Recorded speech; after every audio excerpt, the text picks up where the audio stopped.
Style తో సరికొత్త designs తో ఎస్కేటీ గోల్డెన్ డైమండ్స్ ఈ జూలై 5న నల్లగండలో గొప్ప ప్రారంభం.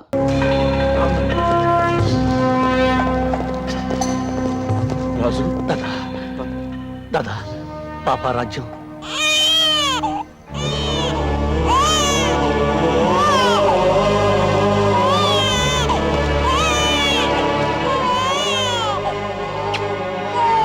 రాజు లోపల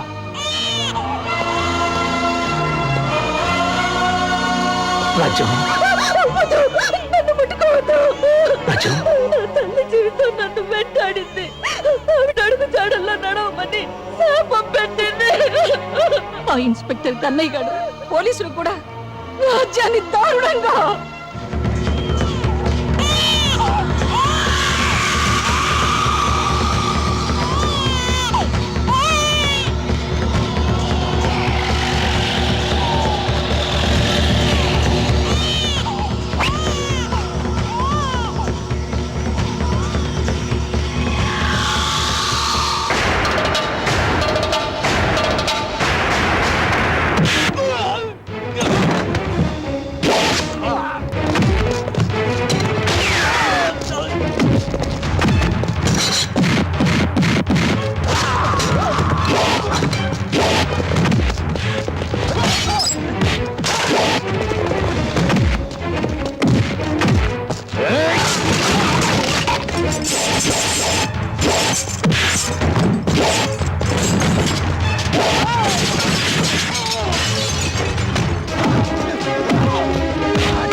మేమిక్కడ ఉండడం మీ అందరికీ ప్రమాదం.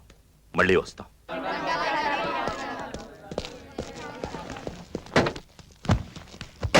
ఉంటాను దాదా.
భోజనం బెల వినిపించడం లేదా?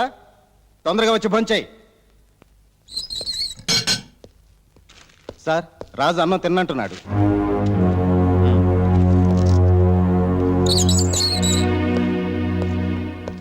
రాజు, ఎన్నాళ్ళు ఇలా అన్నం తినకుండా ఉంటావు? అయినా ఎందుకు ఈ నిరాహార దీక్ష? ఈ రోజు నా పెళ్లి రోజు. నా అన్న వాళ్ళు నాకు దూరమైన రోజు.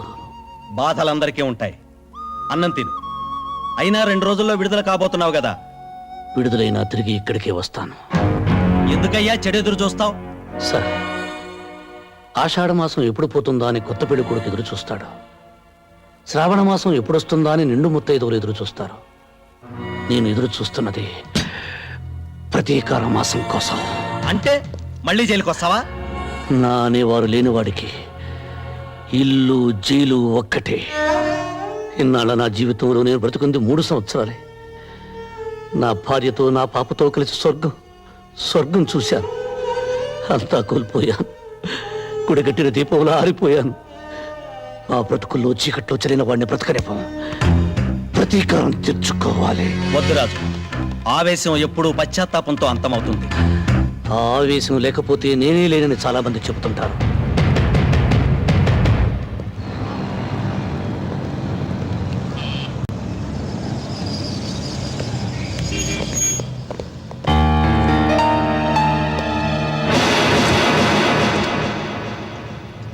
కృష్ణ ప్రసాద్,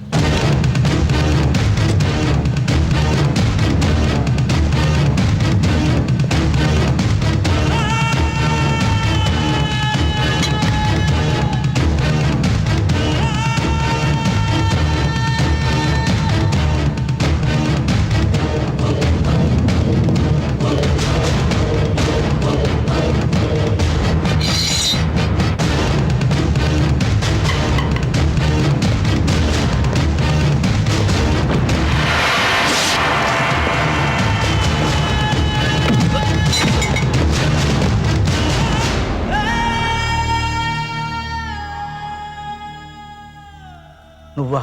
చచ్చాననుకున్నావా? నిన్ను నీ కుటుంబాన్ని నాశనం చేయింది నేను చావనరా.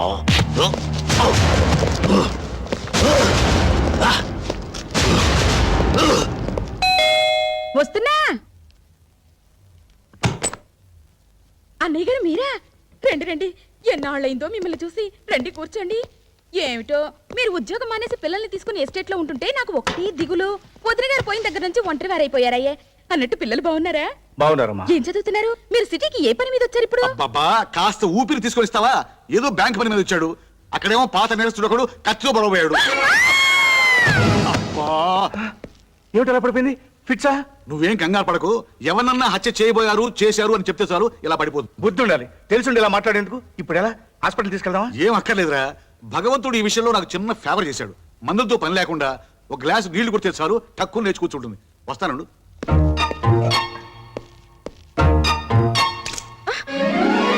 లే. అన్నయ్య గారు మీకేం కాలేదుగా? గీసుకోవడం గుచ్చుకోవడం? తీసుకోలేదు, గుచ్చుకోలేదు. తగిలుంటే పోయి ఉండేవాడు. దీని బంగాళాఖాతంలో ముంచా. దీని మూలంగా వాటర్ బిల్ పెరిగిపోతుంది. లే లే, ప్రాణాలు తీస్తున్నాం. ఏమైంది? ఏమీ కాలేదు. నువ్వు మళ్ళీ పడవు. వెళ్ళి కాఫీ పట్టరా. పో ఓ. అలాగే.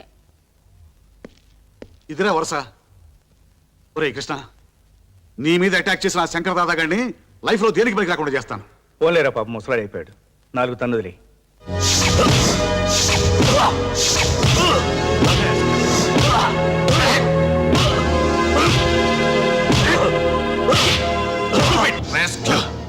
ఒకటిన్నర కాలుతో ఉన్నావు.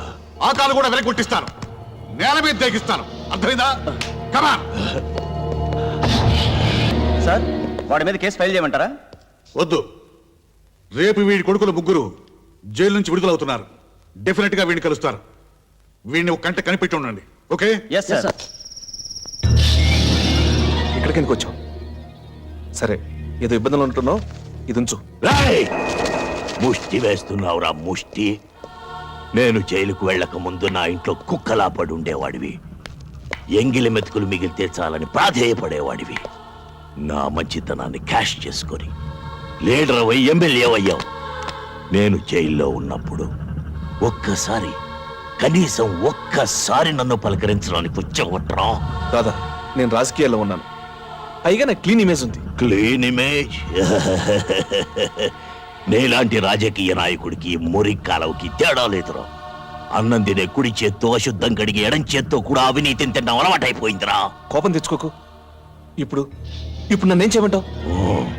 రేపు నా పిల్లలు విడుదలవుతున్నారు. ఆయుధాలు, వ్యాను కావాలి.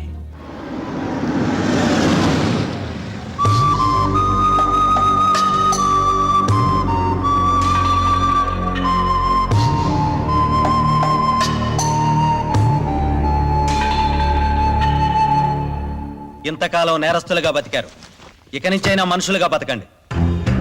మేం తప్పు చేశాం, దానికి 10 శిక్ష అనుభవించాం. కానీ ఏ నేరం చేయకుండానే మా కుటుంబం బలైపోయింది. బలి తీసుకున్నవాడు బయట ఏ శిక్ష అనుభవించకుండా బతికిస్తున్నాడు. లేడిని పులి చంపటం మృగధర్మం, కానీ మనిషిని మనిషి చంపటం మానవ ధర్మం కాదయ్యా. మేం మానవులం కాదు, మృగాలం. మేం బయటకు వెళుతుంది బ్రతకటానికి కాదు, చంపటానికి. మమ్మల్ని కన్నబిడ్డల్లా పెంచి పెద్ద చేసిన దాదాదారిలోనే మేము నడుస్తాం. 14 సంవత్సరాలుగా బయట ప్రపంచంతో సంబంధం లేకుండా కుక్కల్లా బతుకుతున్నారు. ఇకనైనా గతాన్ని మర్చిపోండి. మర్చిపోతాం. మేం పోగొట్టుకున్నవన్నీ మాకు తిరిగి ఇస్తే.